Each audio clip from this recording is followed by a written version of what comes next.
Vitamin D आणि vitamin B12 शरीरासाठी अत्यंत महत्त्वाचं आहे. दोन्हीची कमतरता आजकाल खूप लोकांमध्ये दिसते. त्यामुळे थकवा, हाडं दुखणं, चक्कर येणं, एकाग्रतेचा अभाव यासारखी लक्षणं दिसू लागली आहेत. व्हिटॅमिन डी वाढवण्यासाठी काय खावं? तर व्हिटॅमिन डी थोड्या प्रमाणात अन्नातून मिळतं, पण त्याचेही काही चांगले स्रोत आहेत. जसं की फॅटी फिश, त्याचप्रमाणे अंड्याचा पिवळा बलक, बटर आणि चीज.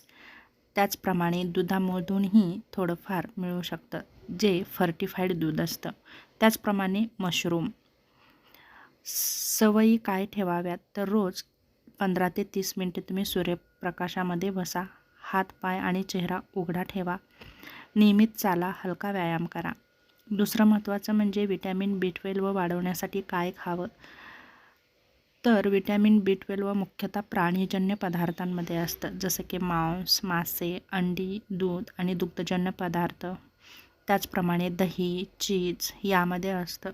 शाकाहारी लोकांनी काय खावं? तर त्यांनी fortified cereal, fortified plant milk म्हणजे सोया, बदाम खावं, इष्ट खावं. सवयी काय ठेवाव्यात? तर संतुलित आहार घ्या, प्रोटीनयुक्त आहार घ्या, पचन व्यवस्थित होईल याची काळजी घ्या. मद्यपान आणि धूम्रपान पूर्णपणे टाळा. नियमित आरोग्याची तपासणी करा.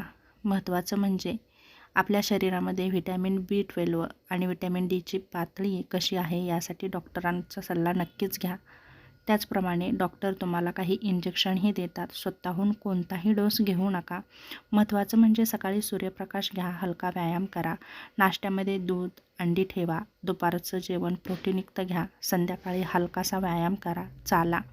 रात्रीचा आहार हलका आणि संतुलित आहार घ्या. आपल्या जीवनशैलीमध्ये छोटे छोटे सकारात्मक बदल केले तरी बरेचसे आपले आजार बरे होऊ शकतात.